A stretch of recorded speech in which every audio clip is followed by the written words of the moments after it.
So welcome everyone. Welcome to our session 6 of our monthly live virtual series, Beyond the Clinic, Living Well with Melanoma. I'm Dr. Raymond Liu, oncologist and director of the Cancer Survivorship Program at Kaiser Permanente San Francisco. I'm so thrilled today to announce a special session where we'll be having a conversation with 2 melanoma survivors in our communities.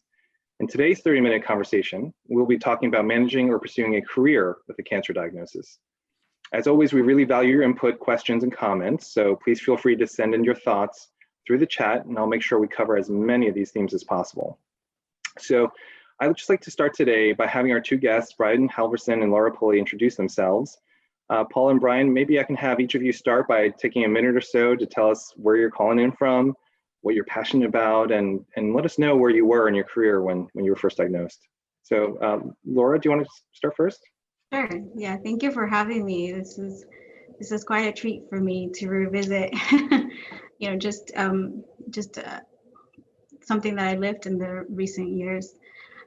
So I am very passionate about my family, about my job, about being physically active and just going out there in nature and just connecting with the simple things in life. When I was first diagnosed with stage 3 melanoma, I was actually at a turning point in my life. I had recently decided to start a new career, was starting from scratch. So, or starting over, I guess, because I was a paralegal prior to making this career choice to completely go into social services, because where I was either going to I needed to either go to law school or I was going to be a paralegal. And I wanted to seek more growing opportunities. And I had decided to seek out elsewhere. And I had actually had my interview for a county job, entry level clerical, the day before my surgery to remove my melanoma. So I went into my interview.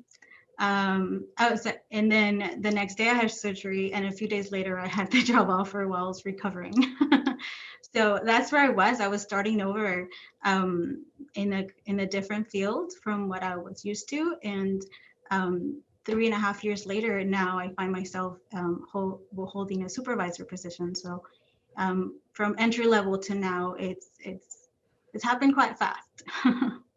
That was you couldn't get more dramatic on the timing. That's an amazing story, and I want to come back to that a little bit. Absolutely. Yeah, Brian, do you want to maybe introduce yourself to all our callers and let us know a little bit about yourself? Yeah.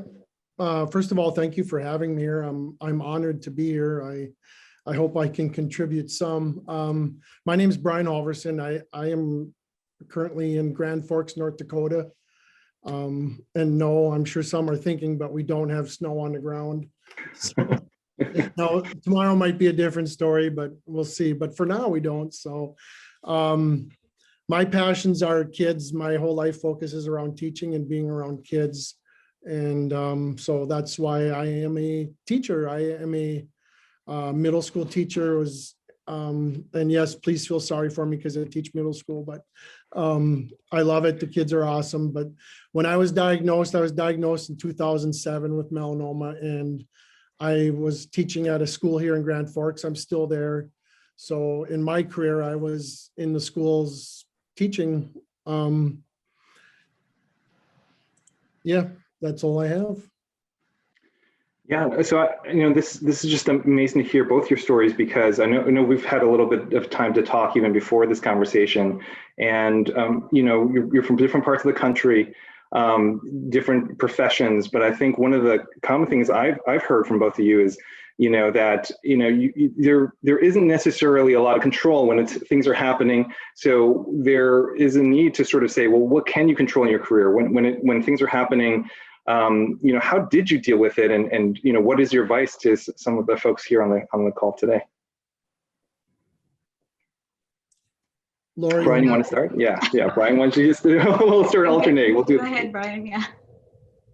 Well, looking back on it, I think the biggest thing with me is you got to focus on yourself and your own health and getting healthy. So whether your job obviously is going to take a back seat or not, or anything else in your life. But once you're diagnosed, your main focus should be, what do I need to do to get myself healthy and back to where I need to be? So, one of the biggest things that I did in my doctors, when I was diagnosed, I got sent to Mayo Clinic in Rochester, Minnesota. So that's where I did all my treatments and everything. But the first thing they told me when I was diagnosed is they sat me down and they said, I need to get rid of all the stress in my life. Was a big thing. And my wife and I just took a look at, what's stressful, what's not. And that made a big difference. I obviously had to make some changes, but my advice to everyone out there listening is, if you're, currently battling, get rid of the stress. Now, whether that's going to be making a career change or not, that could be, maybe your work is what is your number one stressor. But for me, thankfully, my place of work, my career at school with the kids was more of a stress relief, where I could go to escape and get away from everything. Yeah, so I think that's a perfect setup, Laura, for you to talk about career changes, right? Because, sometimes the stress of something leads to a career change, but in your case, you were interested in a career change even before you knew about the melanoma. So, that just added more, in a way, the more stress to the career change. But how did you handle it? It was definitely, a lot. It was a lot to take in all at once, because as I was recovering, I wasn't sure what treatment was going to look like for me and how I was going to react to treatment as well. So that was always scary. Starting a new job, you want to leave a good, impression, but yet I was not necessarily open with my coworkers. My direct supervisor was aware. I'm sure his supervisor was aware as well. But I wasn't open with my peers that I was going through, just because I was still dealing with it, myself, right, and kind of digesting it and processing what was happening. And so it was a lot. It was stressful at first. But just like Brian, I had to really look within me and seeing what is that motivates me. And unlike a lot of other patients, I decided not to take it like a battle. I just, I think it's my it might be my mother-in-law. I hear my kids are on the call. Oh, welcome. She's just not muted herself yet. But that's life, right? Exactly. So, to go back, I decided to not look at it as a battle, because for me internally, I had to really work with my mental health and my physical health as well. That was a priority, but to me, it affected my mental health. It wasn't like very obvious that I was going through cancer treatment, but in my mind, there was a struggle every day, as in what the future looked like for me, a new career. I had a 4-month-old. It was just a lot of things happening at once. And so for me, what helped, I think a lot of things helped. I have a great support system, my husband, my family, my kids. But at one point, that's unfortunately, sometimes it takes what you like, the inner strength, not necessarily looking at other places to gain that strength. And so for me, something that was very effective was that I didn't look at it as a battle, because in a battle, nobody wins, right? There's always a loss somewhere. And so instead I said, well, this is what they call it, a journey. And so I decided to go on this journey, see where, it was going to take me, and not take things for granted, and seeing what the best that I could gain from it too at the end. If I don't know, there's always something good that can come out. And so I focused on that and working on my mental health, because that's the least obvious to people, right? People notice if you lose weight, they'll take care of you by feeding you or trying to feed you, but nobody can really read your mind. And that's where my biggest struggle came, and my relief was in seeking that mental health stability. Well, it's so amazing that you said, this idea that it's not a battle, right? Because so many times we call it a battle, right? But but you're right. In battle, there's always a winning side and a losing side, and so it's so inspiring that you also looked within. You took your support network, but you also look within and build resiliency. Brian, your story is also amazing too, because I think you had an opposite approach in a way with your job, right? My understanding is you were very open with your job about the diagnosis and actually embrace the scars and actually turn that into something that was very unique to you. Yeah, I was, as my wife says, I was an open book. From day one, everyone knew what I was going through. I would write every day, or more times than not, write in Caring Bridge to keep updates. And I know that was very, very beneficial for my job, because everyone, in my school and the administrators, district offices, they all kept up and they knew what I was going through, instead of, having so many questions. So I was an open book. And the cool thing was, at my school, in some of the classes, actually a lot of the classes, they would read what I would write, so everyone would know where I was at and what was going on. And the kids thought that was pretty cool, that even though I wasn't at school, at work, they were able to keep up with what was going on with me. And that's kind of how I turned this whole diagnosis into, I had questions, why is this happening to me? And that's kind of why, and I won't spend a lot of time on it, but I do a cancer presentation where I get out to all the schools in town here, and I try to hit all the 7th graders and 10th graders and talk about sun safety and wearing sunscreen and staying out of the tanning bed. And so around town here, I'm kind of known as, a lot of people call me the sunscreen guy. So so that's where I'm at. So yeah, I'm an open book. I'm willing to talk about, this with anyone. And the kids it's amazing how kind and caring the kids are when they know, what you're going through. So I did have a whole nother experience. Absolutely.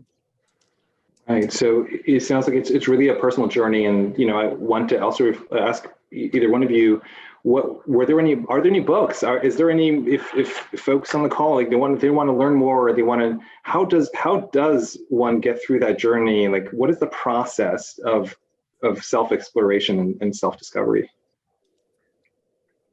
Can I take that one, Laura? Is that okay? Yes. Jump in. For me, there was a gentleman in the district who was fighting cancer when I was diagnosed. So for me, I just reached out. Well, he reached out to me, and he was my lifeline. And he worked for the school district too. So he had, he was able to answer a lot of questions about that. So for me, whenever I needed, it was just to find someone to talk to, and he was my go-to guy. And of course, my family and my wife and everyone else too. Mm-hmm. And Laura, what was your process? How did you find out more about yourself? Well, I did seek professional help. So I started seeing a therapist. Like I said, there was just like a lot of emotions and a lot of thoughts that were happening all at once. I did seek professional help in helping me reflect and organize my priorities, and just I didn't look like the typical cancer patient at first, and I didn't lose my hair through treatment, and I was able to function even after treatment, the day after treatment. So it was, it was one of those things when I first became open about it, or I would open up to people, it was a shock. I did not know you were going through that. You don't, and then there was questions that I would receive questions that came from a great place. They had great intentions, but questions I didn't even have answers to.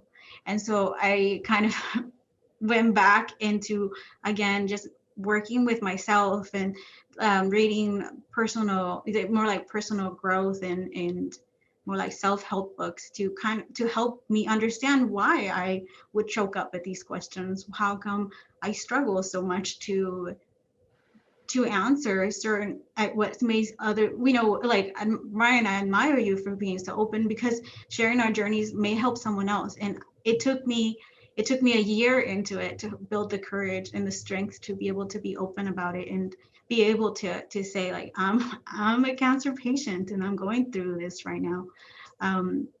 But it took it was more, it was I think every journey is very individual to the person that's going through it.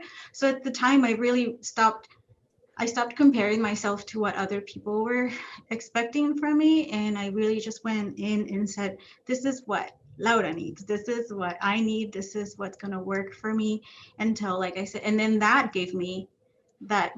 got me to a comfortable level to where I was open about it and sharing it, and yeah, like seek social media to share my journey. And that was a shock after, a year into it. People had no idea, or for the most part, other than my immediate family. But it's different for everybody. Sometimes you find that strength in sharing and finding that you're making a difference. But in my case, I guess I wasn't ready immediately from the beginning, so I had to like work myself to get there. And I want to, your bravery now to be here with us talking about it is inspiring, I'm sure, to everyone on the call. So I thank you both for that courage and bravery. We have a couple questions here on the call, and so I guess there's some interest in understanding what stage you were in, and when you presented, and then what kind of treatments did you receive, and then also how to manage side effects at work, because that's a huge issue, right? How do you work and also deal with the treatments? So Laura, you want to just stay with it, and then we'll go back to Brian. Yeah, sure. So I was diagnosed with stage 3 melanoma. It was in my calf. That was the mole that was originally found, but then it had already reached the lymph nodes in my inner thigh area, so I had to have those removed.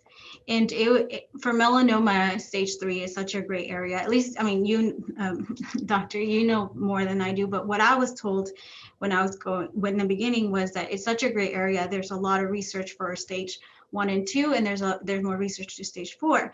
But in stage 3, there were some new treatments that were coming out that were kind of still in the early stages of having them be available to patients, which I got lucky. I got very lucky that I was able to take on these treatments. At first, I was on medication, I had to take the I think we call it the chemo pill, and then another pill for the side effects. That one what didn't go so well, and lost a lot of weight in the first month, and it affected my heart activity, which is the reason why we had to stop.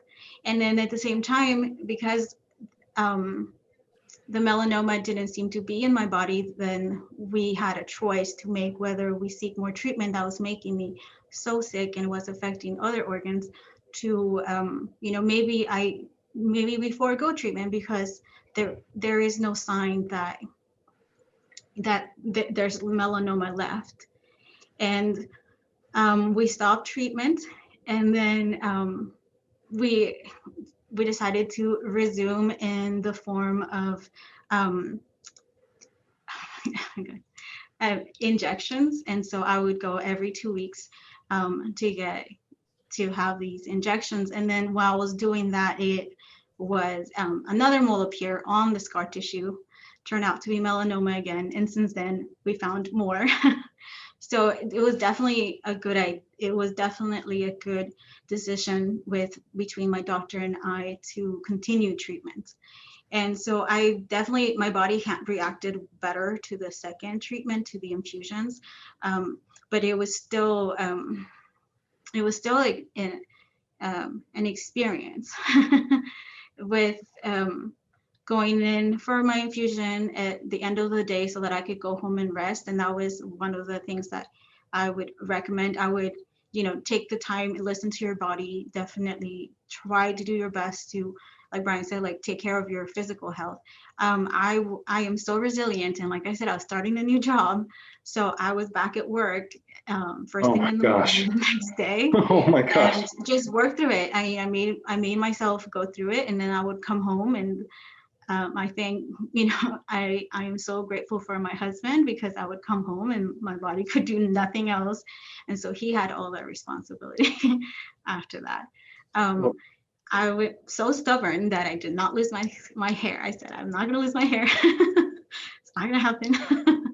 But I was ready. I mean, it's more of a joke, but in the end, I'm sorry. Yeah, so it's interesting because I think you were saying it's a mixture of planning, right? It's planning of your day, and also it's personal resilience, but relying on your family too, to, Yes. and also that forgiveness that you don't have to do everything, maybe that you can rely on people too. So that is amazing. Brian, Yeah, Brian, I wanted to give you a chance to talk a little bit about how your treatments, how you did that with work, and actually maybe also want you to address, if you can, there's another caller here that mentioned, what about being diagnosed with, stage 4 melanoma right after like a bar exam? So Clay, thank you for the courage to talk about that. How do you focus on priorities? So Brian, I'm not to make it any difficult, but tell us more about how you would approach that case and how you approach your own case with work and priorities. Well, I'll start with mine. So I was diagnosed with stage 3 melanoma. Mine started on my face.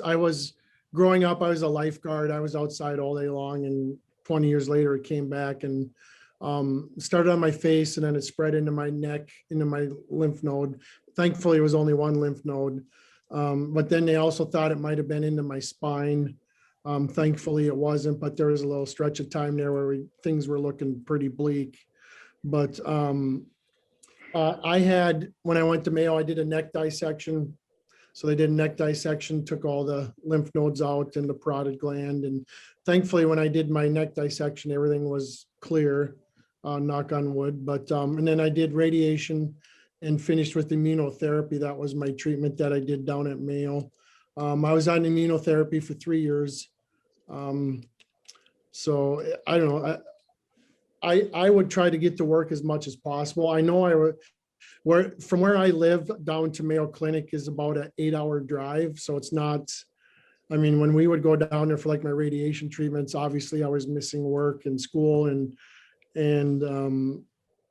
but when I would come back, when I'd have time to come back, maybe between radiation treatments, I tried to go to work as much as possible, because for me, work was kind of an escape from what I was going through.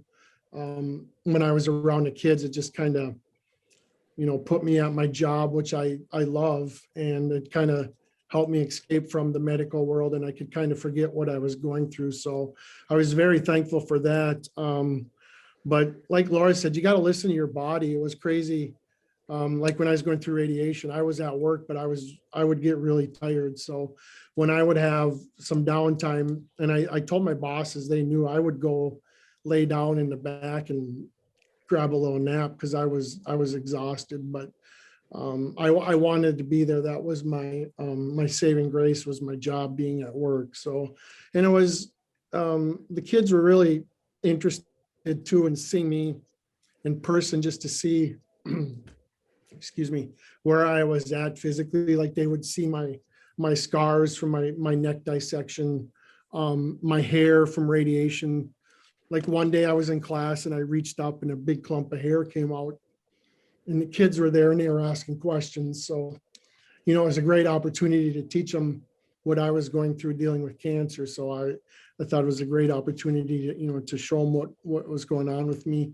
And of course they saw, I lost a lot of weight. So my physical appearance changed quite a bit, and they were aware of that too. So, but I don't know, the biggest thing, like I agree with Laura, listen to your body, work with your wherever you work at, work with your bosses to see what works for you. I'm sorry, what was the other question for this? Yeah, the other question is just, how do you prioritize? If let's say you're in a stage 4 situation, you're in the middle of a career, in this case, whether it's legal or even medical, or any other profession, and how do you prioritize things? When do you need to refocus your priorities, and what do you do? Yeah, absolutely. My wife will say this too. I think sometimes I put work ahead of things that I shouldn't. So when you're diagnosed, you got to take a serious look at, self-reflect on where you are at in life, and what you can do to change to make your life, well, I talked about it before, less stressful. So basically your number one priority has got to be yourself, which sounds selfish, but I mean, it's life and death for a lot of people dealing with this. So you got to put yourself first and just self-reflect and see what you can do to make things better for yourself, because you should be number one on that list. Yeah. Laura, I think your stories actually really can help that question too, because you were, even before the diagnosis, you were in a career change and you wanted to decrease stress, but then your story is also then over time, you still ended up becoming making something of a career, even though initially it was a career change. So can you tell us a little bit about that story, and maybe that could help inspire some of our callers too? Yeah, absolutely. I mean, I think the best advice I can give someone is to not give in to fear. I know that sounds easier said than done, but there are struggles. You are going to be scared at first, right? Like sometimes it's a lot to take in, but it's a process. Really process it, digest it, really learn where that fear comes from, and then work on it. I guess I hope I'm making sense to somebody, because it's not that you live without fear, but you let that kind of take us I don't know, put it in the back seat and actually like look at what is causing it. Are you is it scary because you're not in control of your future, when none of us are, so it's like I started crossing stuff off that were feeding this fear, and I'm like, my fear is that I wasn't going to be there for my children, but none of that is promised, right? So it's like, okay, why though? So why am I scared that I won't be there for my children? What can I do now to be more present? And that's how I guess it ties to taking priorities. What are we really leaving behind? What really fulfills you? And I went from a job that was really, really stressful, and I had kind of lost my passion about in a way, and starting somewhere fresh or somewhere new. And I found a huge reward in the work that we do in social services, and being able to impact families, even if they don't know who you are or they will never remember you, but you are helping. I found that self-reward in knowing that my job positively impacts people's lives. And so it helped with organizing my priorities. It helped with staying motivated. And I was never my plan to now promote again. It was more like, first I wanted to start over somewhere else, and I wanted to put my time in and see where that took me. And then I soon realized that's not my personality. So again, listen to yourself, right? Opportunities came, presented themselves, and I would just apply for one promotion, got promoted. Then another opportunity came up, I applied, got promoted, and now I'm here. So it happened really quickly for me, even with everything that was going on. And it came down to, I found something I was really passionate about. I found that I go home feeling good about what I do. I find I just discovered a lot more about myself, which I think just to anybody, whether they're a cancer patient or not, is like, don't live in fear. I think life could be so short. Nothing is promised. We may not be here tomorrow. It may be this, it may be something else. But I think that, knowing that every day you spent it doing something that you love, maybe you don't love it every day, but it's something that you love, something that is meaningful to you, something that you feel proud about, that when you show up with intent, that there is a purpose to you showing up, and there's a purpose when you leave. I don't know if I'm making sense, but that was really helpful for me in moving forward with my career and being able to handle those promotions and learning something new as at the same time that my body wasn't feeling 100%. My mind was definitely not there either. But I don't know, I took it back to basics, if that makes sense. It does. And I think I know our time, I can't believe, like, every time we do this, is 30 minutes goes by and we're at time. And, you know, I'm so inspired by both your journeys and how you took something that was potentially very negative and you found your own passions, but in a different way, like in some cases, in an opposite way. But it was you, and it was that journey of self-discovery is what I'm hearing, and the courage it takes to be on a call like this, but just the courage it took every single day to go to work and do the things that you did. So I wish we had just another hour just to unpack some of these issues. And I want to thank both of you for this time and courage and the contributions that you're making to our communities. So thank you both for your time today in this conversation. Can I just add one quick thing? Yeah, absolutely. For those, you know, it's when I was asked to be, you know, part of this, I've been online looking at a lot of stuff. My advice is get online and, you know, like the Aim at Melanoma website has incredible information on it. I mean, I found nonprofit organizations that will help pay for treatments and pay for things. There's so many people out there and so many organizations that want to help people with cancer. You just get on the internet and start looking, and it was amazing how many different things I found that I wasn't aware of back in 2007. But there's a lot of people out there that want to help you and help with your situation. So use the internet to look around. That's great advice. Thank you so much, Brian. Thank you so much, Laura. Please come join us in June, everyone. I'll be interviewing Dr. Sage Bolt. She's the Chief Philanthropy Officer and President of Nova Health Foundation, and the topic will be about self-imaging cancer. So again, thank you all for joining today, and have a good evening.